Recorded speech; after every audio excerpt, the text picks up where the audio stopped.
बिस्मिल्लाहिर्रहमानिर्रहीम। उम्मीद है आप सब खैरियत से होंगे।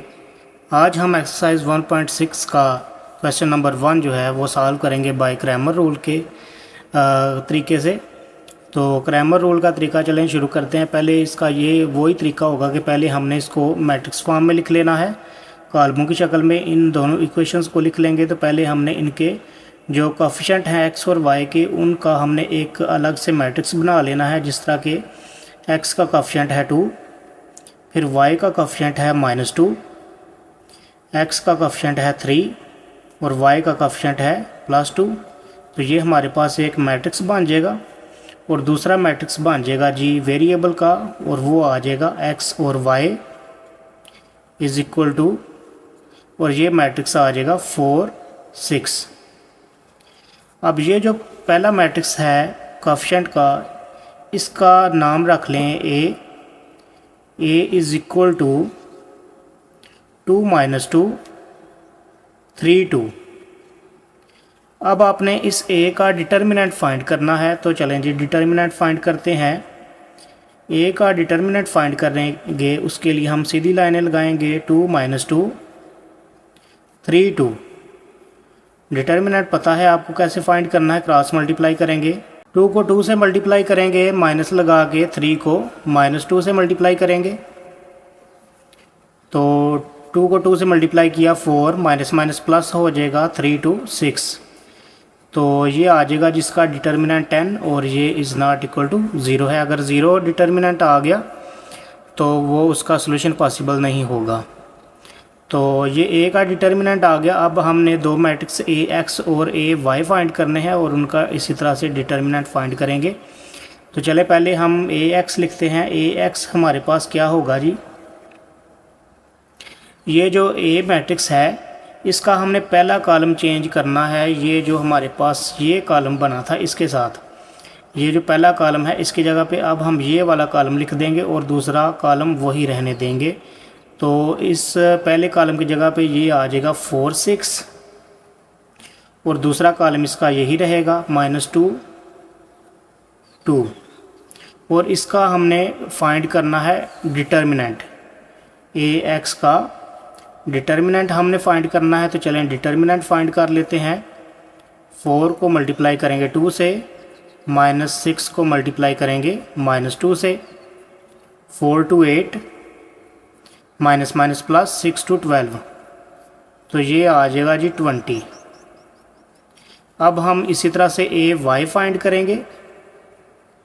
ए वाई के लिए हमने क्या करना है कि ये जो ए मैट्रिक्स है इसका पहला कॉलम वही रहेगा 2 3 और दूसरे कॉलम की जगह पे हम ये वाला कॉलम लिख देंगे 4 6। और इसका भी हमने डिटर्मिनेंट फाइंड करना है। तो 2 को 6 से मल्टीप्लाई करेंगे, -3 को 4 से मल्टीप्लाई करेंगे। तो 2 6 आ गया 12, -3 को 4 से मल्टीप्लाई किया तो ये भी 12 आ गया और ये इज इक्वल टू आ गया 0 की। अब x का फार्मूला होगा x is equal to A X का डिटर्मिनेंट ओवर a का डिटर्मिनेंट। इसी तरह से y बराबर होगा ए वाई का डिटर्मिनेंट ओवर a का डिटर्मिनेंट। तो इनकी वैल्यूज़ को पुट करेंगे और वैल्यूज़ को पुट करके हम x और y की कीमत को फाइंड कर लेंगे। x is equal to A X का डिटर्मिनेंट जो आया है हमारे पास वो है 20 और a का डिटर्मिनेंट 10। तो डिवाइड करने से 10 1 और 10 10 2 20। तो x की कीमत आ गई 2। और इसी तरह से y is equal to A Y का डिटर्मिनेंट आया है 0 और a का डिटर्मिनेंट है 10। तो 0 को 10 से डिवाइड करेंगे तो ये 0 आ जाएगा y का आंसर। y की कीमत आ जाएगी। तो इस तरह से हमारे पास x और y की वैल्यूज़ फाइंड हो जाएंगी। नंबर 2 है जी, पहले इसको हम मैट्रिक्स फॉर्म में लिखेंगे। 2 आ जाएगा, y का कोफिशिएंट 1 है, 6 और 5 और इधर आ जाएगा X Y is equal to 3 1। अब ये जो हमारे पास मैट्रिक्स है ये ए होगा और इस ए का हम डिटर्मिनेंट फाइंड कर लेंगे। तो ए का डिटर्मिनेंट फाइंड करने के लिए हम सीधी लाइनें लगाएंगे। ये आएगा 2 1 6 5। इसका हमने डिटर्मिनेंट फाइंड करना है। 2 को 5 से मल्टीप्लाई करेंगे, -6 को 1 से मल्टीप्लाई करेंगे। 5 2 10 -6, तो ये हमारे पास 4 आ गया जिसका ए का डिटर्मिनेंट आ जाएगा। अब हम ए एक्स और ए वाई का डिटर्मिनेंट फाइंड करेंगे। तो ए एक्स हमारे पास क्या आएगा, ए एक्स में हमने क्या करना है कि ये जो है कॉलम, पहला कॉलम ये बनेगा और दूसरा कॉलम यही रहेगा 1 और 5। तो हमने इसका डिटर्मिनेंट फाइंड करना है। तो डिटर्मिनेंट फाइंड करने के लिए 3 को मल्टीप्लाई करेंगे 5 से, -1 को मल्टीप्लाई करेंगे 1 से, 3 5 ये आ गया 15। 1 को 1 से मल्टीप्लाई किया तो 1, ये आ गया जी 14। अब हम ए वाई फाइंड करेंगे। ए वाई फाइंड करने के लिए ये जो पहला कॉलम है ए का ये वही रहेगा और दूसरे कॉलम की जगह पे हम ये लिखेंगे 3 1। तो पहला तो कॉलम वही रहेगा 2 6 और दूसरे कॉलम की जगह पे ये वाला कॉलम आएगा 3 1 3 1। इसका हमने डिटर्मिनेंट फाइंड करना है। 2 को 1 से मल्टीप्लाई करेंगे, -6 को 3 से मल्टीप्लाई करेंगे तो ये आ जाएगा 2 -6 3 18। तो ये आ गया जी -16।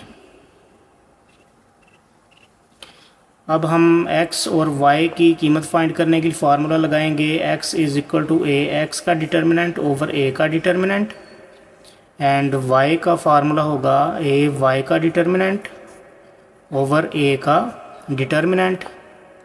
x is equal to A X का डिटर्मिनेंट आया है जी 14 और a का डिटर्मिनेंट है 4। तो इन दोनों को 2 से डिवाइड कर लेते हैं तो 7 2s are 14 और 2 2s are 4। 7 2s are 14 और 2 2s are 4। तो ये x की कीमत आ गई।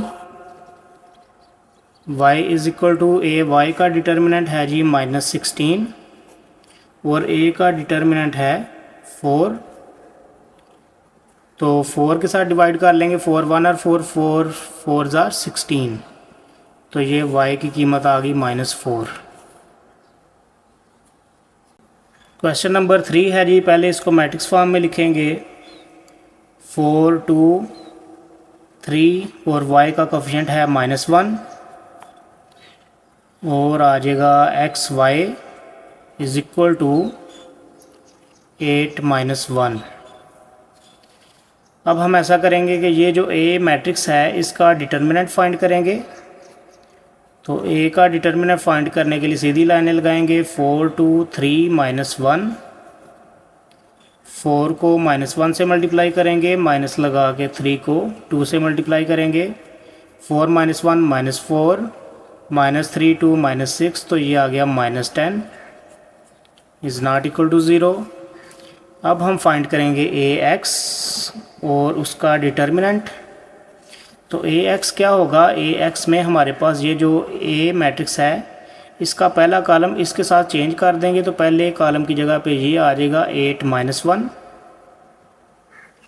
और दूसरा कॉलम वही रहेगा 2 -1। तो इसका डिटर्मिनेंट फाइंड करना है। 8 को -1 से मल्टीप्लाई करेंगे, माइनस लगा के -1 को 2 से मल्टीप्लाई करेंगे तो 8 -1 -8, माइनस माइनस प्लस 1 को 2 से मल्टीप्लाई किया 2, तो ये आ गया -6। इसी तरह से अब हम ए वाई फाइंड करेंगे। तो ए वाई के लिए आपने पहला कॉलम वही रहने देना है 4 3 और दूसरा कॉलम ये चेंज कर देना है 8 -1 आ जाएगा 8 -1। इसका डिटर्मिनेंट 4 को -1 से मल्टीप्लाई करेंगे, -3 को 8 से मल्टीप्लाई करेंगे, -4 -3 8 24, तो ये आ जाएगा जी -28। तो x का फार्मूला होगा ए एक्स का डिटर्मिनेंट ओवर ए का डिटर्मिनेंट, इसी तरह से वाई का ए वाई का डिटर्मिनेंट ओवर ए का determinant. x is equal to A X का डिटर्मिनेंट है जी -6 और a का डिटर्मिनेंट है -10। तो माइनस और माइनस कैंसिल हो जाएगा, तो इन दोनों को 2 से डिवाइड कर लेते हैं। 3 2 ज़ार 6 और 5 2 ज़ार 10। तो ये आ जाएगी x की कीमत। इसी तरह से y is equal to A Y का डिटर्मिनेंट है जी -28 और a का डिटर्मिनेंट है -10। तो इन दोनों को भी 2 से डिवाइड करेंगे, माइनस माइनस कैंसिल हो जाएंगे। 14 are 28 और 5 2 are 10। तो ये y की कीमत आ गई। क्वेश्चन नंबर 5 है जी, इसको पहले मैट्रिक्स फॉर्म में लिखेंगे तो ये आएगा 3 -2 -6 4 X Y is equal to 4 7। तो ये आ गई इसकी मैट्रिक्स फॉर्म। अब ये जो ए मैट्रिक्स है, अब हम इसका डिटर्मिनेंट फाइंड करेंगे। 3 -2 -6 4। तो डिटर्मिनेंट फाइंड करने के लिए 3 को मल्टीप्लाई करेंगे 4 से, माइनस लगा के -6 को मल्टीप्लाई करेंगे -2 से, 3 4। तो ये आ गया 12 minus minus minus plus 6 to 12। तो ये भी 12 आ गया और ये आंसर आ गया इज इक्वल टू 0 के। तो अगर डिटर्मिनेंट ए का डिटर्मिनेंट इज इक्वल टू 0 आ जाएगा तो सोल्यूशन पॉसिबल नहीं होगा। The solution